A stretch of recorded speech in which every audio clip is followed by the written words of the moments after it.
নমস্কার বন্ধুরা, ঘরোয়া রান্নায় আপনাদের সবাইকে স্বাগত। আজ আমার রেসিপি ডিম চাউমিন বা এগ চাউমিন।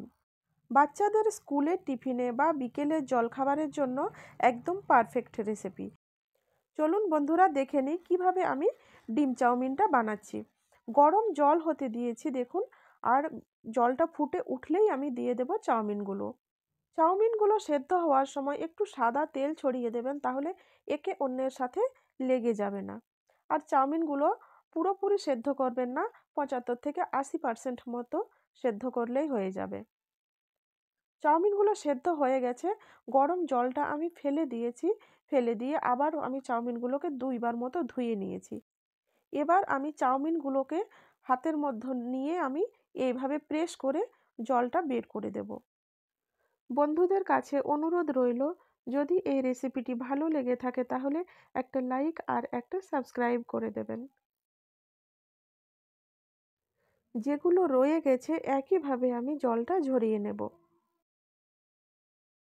একটা থালার মধ্যে রেখে আমি ছড়িয়ে দিচ্ছি, আর পাখার নিচে আমি কিছুক্ষণ রেখে দেব যাতে জলটা শুকনো হয়ে যায়।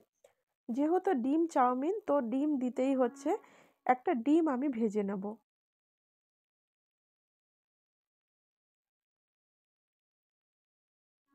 অল্প করে একটু লবণ ছড়িয়ে দিচ্ছি।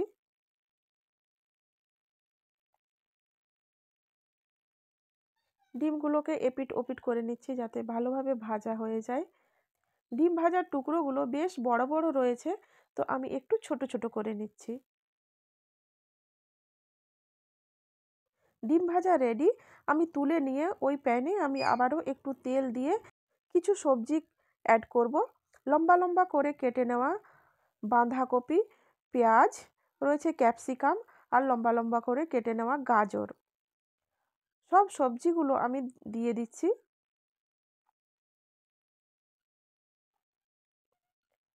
অল্প করে লবণ ছড়িয়ে দিচ্ছি। এবার আমি একটুখানি ভেজে নেব। পুরোপুরি ভাজবো না, ওই একটু সঁতে করে নেওয়া। দেখুন সবজিগুলো ভাজা হয়ে গেছে। কিছু সস অ্যাড করছি। দিচ্ছি টমেটো সস,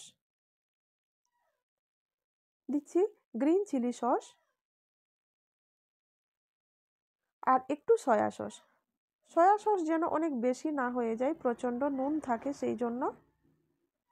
এবার সবজি আর সস আমি একসাথে মিশিয়ে নিচ্ছি।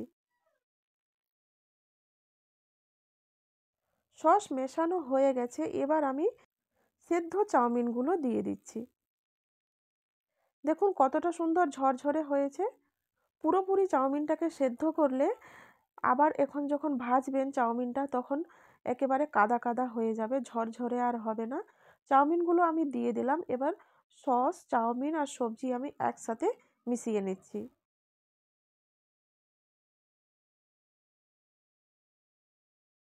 চাউমিনগুলো বেশ লম্বা লম্বাই রয়েছে, চাইলে আপনারা কেটে একটু ছোট ছোটও করে নিতে পারেন। এবার ওপর থেকে আমি ভাজা ডিমগুলোকে ছড়িয়ে দিচ্ছি। ভাজা ডিমগুলোকেও আমি চাউমিনের সাথে মিশিয়ে নিচ্ছি। এবার রেডি হয়ে গেছে আমার এগ চাউমিন বা ডিম চাউমিন। এবার চলুন সার্ভ করে দেখাই। দেখুন কতটা লোভনীয় হয়েছে দেখতে, খেতেও অসাধারণ টেস্ট হয়। স্কুলের টিফিন বা বিকেলের জলখাবারে বানিয়ে নিতেই পারেন এই রেসিপি।